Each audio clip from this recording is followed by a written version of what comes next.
We are once again in a U.S. presidential election year. While there are still several months to go before the nomination race is officially over, and so much can happen, it is looking increasingly like another showdown between Democrat Joe Biden and Republican Donald Trump. So what are the implications for the markets, the economy, and global trade? Joining us with his perspective is Christian Medeiros. He is Vice President, Portfolio Manager at TD Asset Management, joining me here in studio. It's nice to see you. Nice to see you too. So let's start things off. As I mentioned, it's early days, and we are a long ways away from things actually happening, and a lot can happen. But what's at stake? Yeah, 280 days until the election, long way away, but it's never too soon to be prepared and look at the scenarios.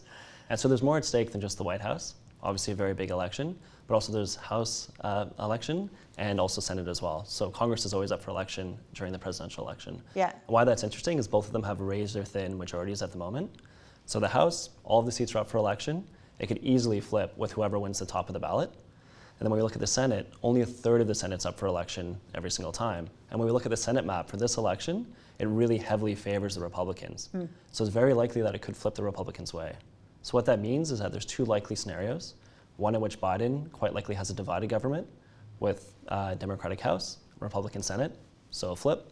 And on the Trump side, if you were to win the top of the ticket, likely the House, and then the Senate would come with him too. So you'd have a unified government. So those are two very different scenarios that investors might be facing when we go through the election later this year. You've brought in a couple charts, and I want to take a look at them because I think people are always like, a divided government tends to do better than a unified one. And let's actually look to see what has happened as opposed to talk about it. So the first chart we have here, tell me what we're looking at. Yeah, what we're looking at is we split the time series from 1970s into when the government was divided. So House, Senate, and the White House were not held by the same party.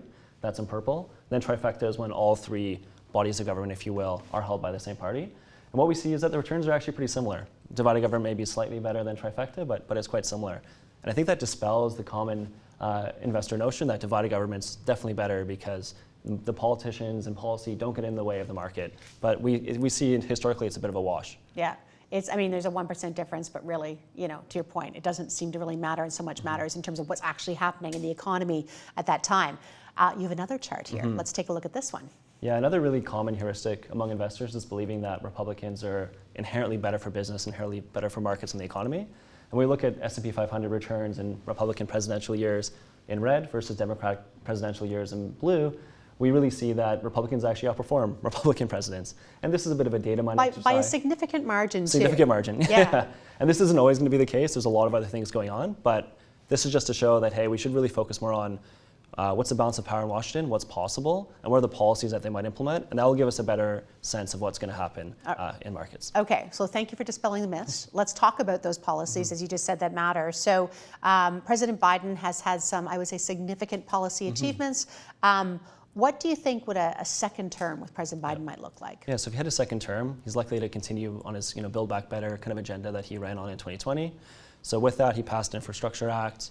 He passed a CHIPS Act, which helps subsidize high-end, high-tech manufacturing in the United bringing States. It back to bring it back to the onshoring, like technology industries. And he also passed some social policies as well, helping out caregivers, healthcare, some redistributive policies. So he'd like to continue to do that, but in a divided government, it's going to be hard for him to pass more fiscal than he already has in his first term. So I think it'd be more of a status quo kind of situation. Okay, let's talk a bit about, and we'll get to trade, because I think trade is a big one in terms of, I'll just say partnerships, global partnerships, and how that's going to look. We'll save that for a second, but let's talk about taxes. So what do you see with and I mean, this depends, of course, if it's unified or divided, but what do you see with President Trump, or what could you see with President Biden? Yeah, so the context here is that in 2017, Trump passed a very large tax act, which cut taxes substantially on corporations and individuals. Yeah.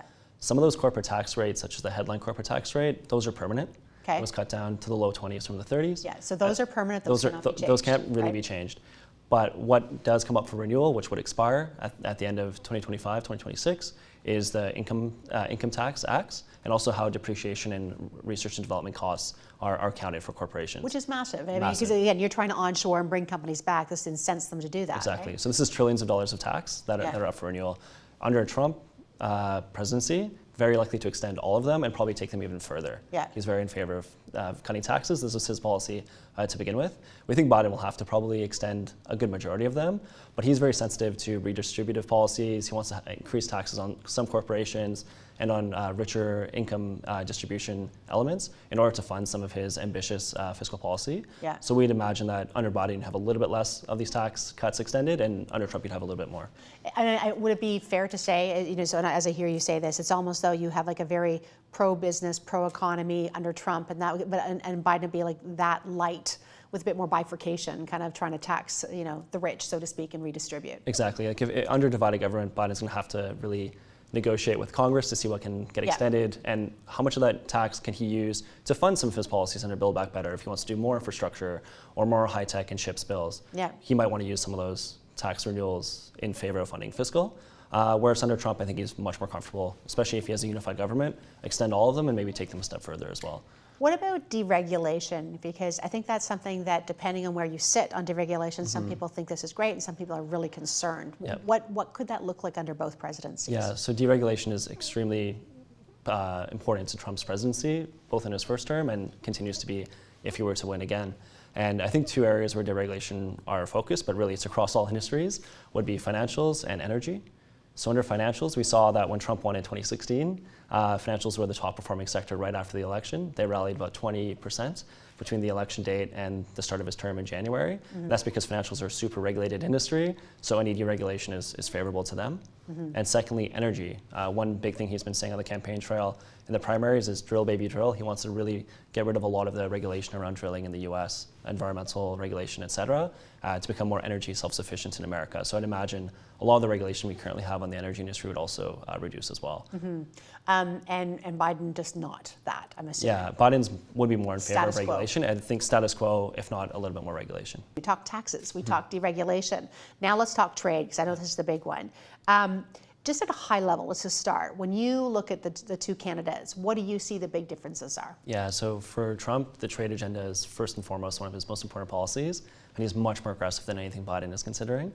So the main thing that he's been talking about is a 10% tariff across the board on all imports into America. Everybody. Everybody, everything. Maybe some countries might get exempted, but he hasn't mentioned them. Yeah. So 10% across the board is very material. That would be a huge, huge increase in tariffs across allies, across enemies as well. What that would mean would be potentially a more inflationary world, right? It's going to disrupt supply chains quite materially. Will be a big increase in costs, and that's going to be quite a shock to a lot of nations who are used to trading with the U.S.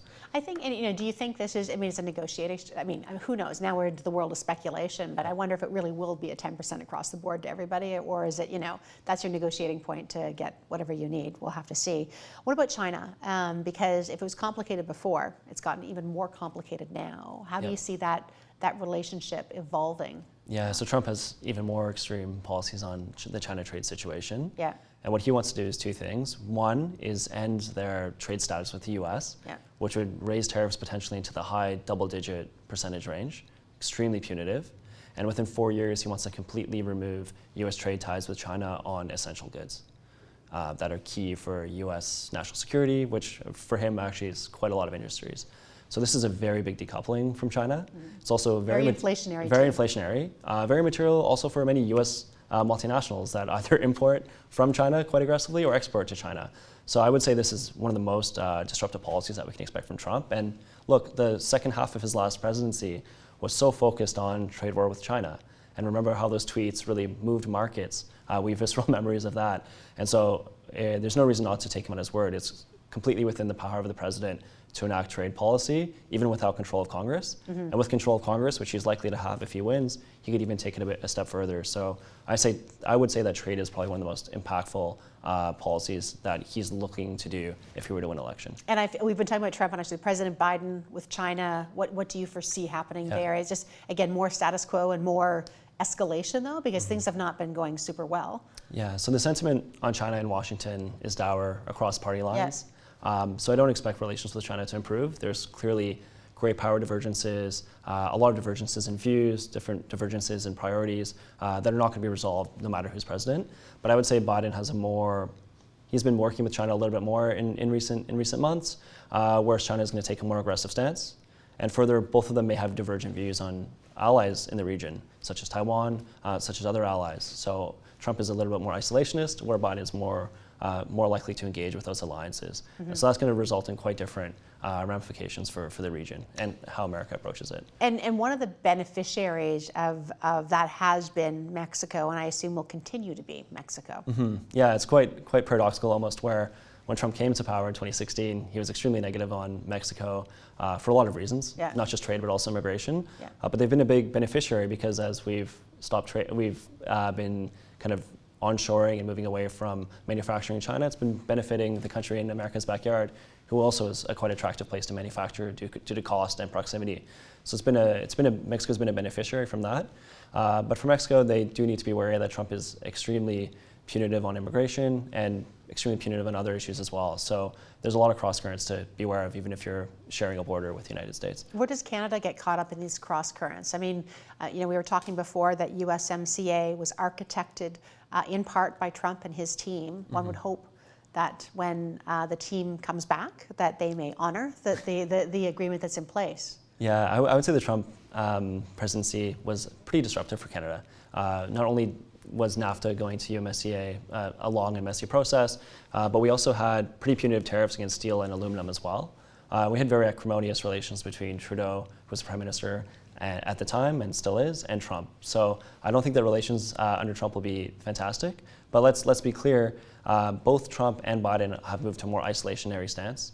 They moved to a stance where America first. They moved to a stance that's all industrial policy and wanting to rebuild and sustain manufacturing at home.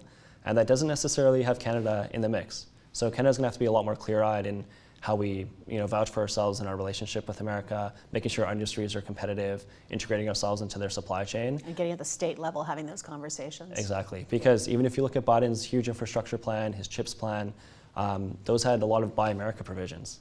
So Canada is going to have challenging relations with the US regardless as we go into a more isolationist world. We have to remember though too, and you pointed this out when we were sitting down, is that this election is how many days away? We're like 280. Yeah, so, and a lot of things can happen, even like 2 weeks ahead things can happen. So is that something that you're watching? Just what are the things that could change, I guess, along the way? A lot can change. So many things can change the polls going into the election. Yeah. We have so many idiosyncratic factors this time. Both candidates are old, may or may not have health issues that could play an impact. Yeah. There's legal issues for one of the candidates. We have a lot of geopolitical issues going on that are going to change how the polls play out. And the trajectory of the economy is going to have a big impact too. Incumbents tend to lose when we go into a recession. However, incumbents tend to win when the economy is in a good shape. And so it's quite possible that the wins of the market, the wins of the economy are going to have a reflexive impact on how the presidential election will play out in 280 days. Yeah, Christian, thanks so much. Thank you.